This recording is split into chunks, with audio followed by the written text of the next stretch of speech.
up, Mix Nutters? It's your boy Marcus, back in black, and today we back for another Motivational Wednesday. Motivational what? Motivational who? Motivational Wednesday, fools. Next question. So anyway, it's time for another Motivational Wednesday. We gotta get this motivation in when we can, son, and that is why we come every week with a quick little lesson that you can take and go ahead and add that to your life repertoire, as it was. So sit back, relax, and enjoy this motivational message. And if you want to support the channel, go to buymeacoffee.com/mixnuts. Check us out on Instagram. That is mixnuts3000. Again, that is mixnuts3000. Go ahead and follow us over there. This video starting in 3, 2, 1, run it. Power begins from within. If you're aware of who you are, if you're aware of what you're good at, what you're not good at, if you're able to see how emotions kind of govern your life, if you can learn what your weaknesses are and how to control them, you can't ever get complete control, but awareness is almost enough. Slowly through this process of knowing who you are and understanding other people and how they operate so you don't make stupid mistakes in life, you can increase that little tiny margin more and more and more, and you will be a person of power. Law number 1 in the 48 Laws of Power is called never outshine the master. And almost every single person in the world has violated that law, myself included. Basically how it works, you're so eager to impress your boss or whomever in your new job that you try so hard that you make him or her feel insecure. Like maybe you're younger and better than they are.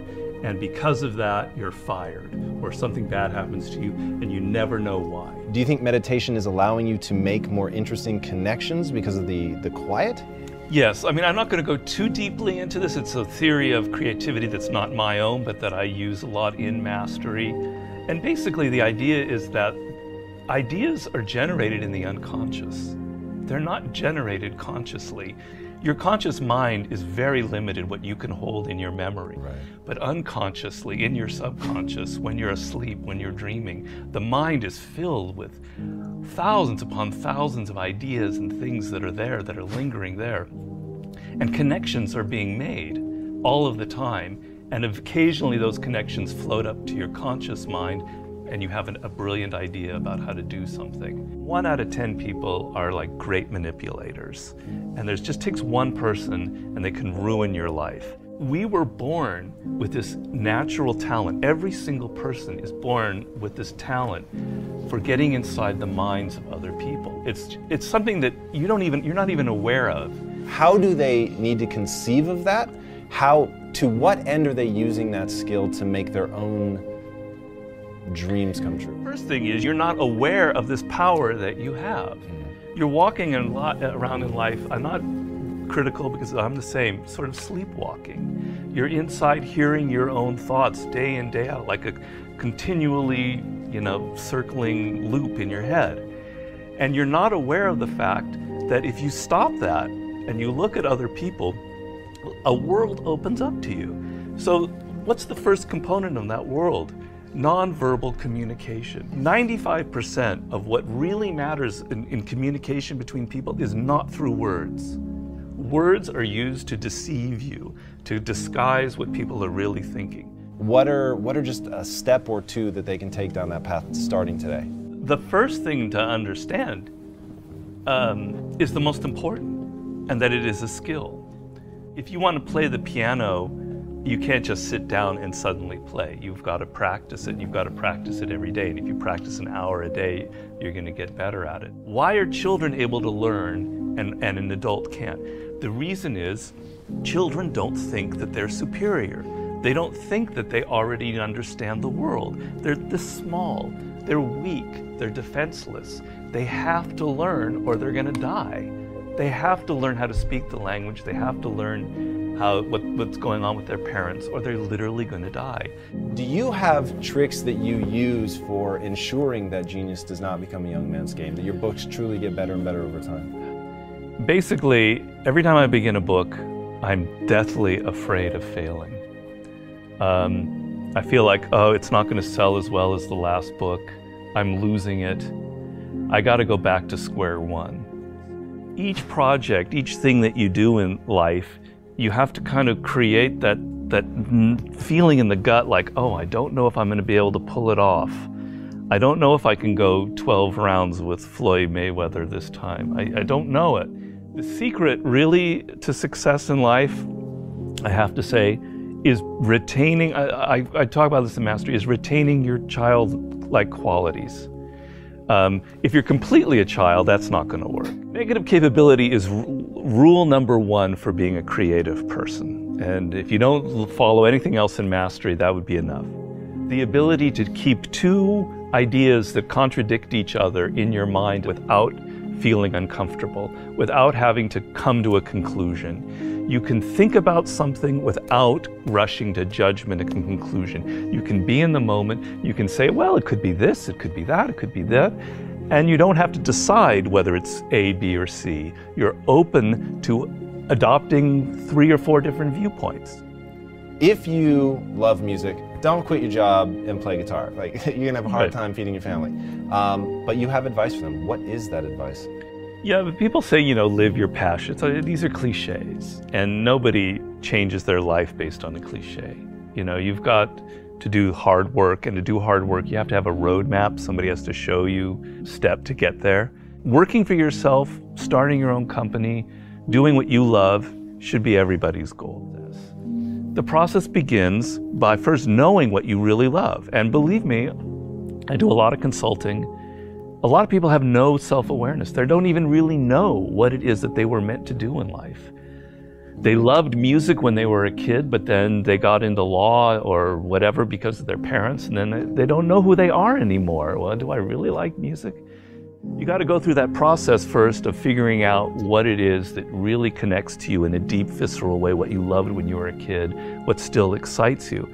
Once you go through that and you understand it and you've got some clarity about it, okay, how do I incorporate that in my life? So if you're 23 years old, it's a little easier. I love music, but I'm not a musician because I've not been practicing. I just love music. But I have a real good sense of business. I've been studying business and I have an MBA, etc. Okay, I've got to now find a way to craft a career that combines my knowledge of business and my love of music. And if I follow that and I do it smart and I plan it out, eventually what starts out with more business than music will end up becoming more creative as I get better and better at it.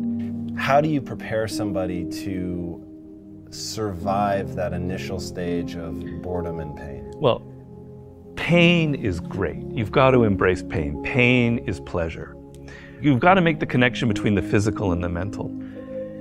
Well, you know that when you're exercising, when you're running or you're working out or whatever, it hurts, but it leads to something pleasurable.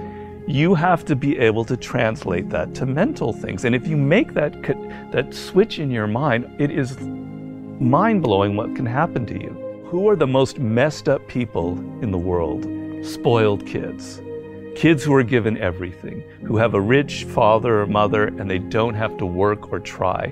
They are the most messed up people you'll ever meet. Each person, I make this point in Mastery, is born unique. And it's kind of one of those cliches. Yeah. But there's science to it. The science is your DNA will never be repeated. The way your brain is wired will never be repeated. Your experiences in life, you're one of a kind. And it's an amazing thought if you think about it. Of all of the billions of humans that have lived and will ever live, there will never be anybody who is wired like you are wired. And the problem in life is as you get older, you can become more and more like other people. You spend a lot of your time thinking about what other people like, and you're not aware of what you like. You go into careers because you listen to other people. If you look at all of the brilliant people who've succeeded in life, if you look at a Steve Jobs, you look at an Elon Musk, etc., there's nobody else out there like them. You're never going to be able to pinpoint one other person like them. They are completely unique, and those are the people that end up having power in the world. So if you're going to be able to create that website, that blog, that whatever it is, that startup that is different, that has its own niche and reflects you, something good will happen from it. Control people's perceptions of reality and you control them. It's a great military strategy. Comes from the great Colonel Boyd, who invented what's known as the OODA loops. And he came up with the OODA loop, which means orientation, observation, decision, action. You have to observe what is happening, orient yourself into the context of it, decide what you need to do, and act. We want to believe that there are shortcuts to success. We want to believe we can take a drug or we can do something that'll make it quick and easy. But the truth is, it takes grit, it takes persistence. So it's hard to understand what could happen to you in 10 years in a visceral gut way of what it means to have failed in life. And to me, failure in life is not having money. It's not realizing your potential. You're 60 years old and you said, I could have been this, and I never did it. That's like the worst thought I think anybody can have. And you don't think about it in the moment because your life is okay, but you've got to wake up and understand that there's an urgency here, and that if you're not practicing something now, if you're not aware, if you don't have a path towards something better, you're rotting on the vine, and that day of reckoning will come at some point, and it will be painful. You're not going to feel it suddenly, it'll be slow, but it'll come and it won't be good. Just being aware that you now have a plan is enough to lift you out of that depression. Okay, I'm working at Burger King, but I know I'm going to get to this community college and get a degree here after I save enough money.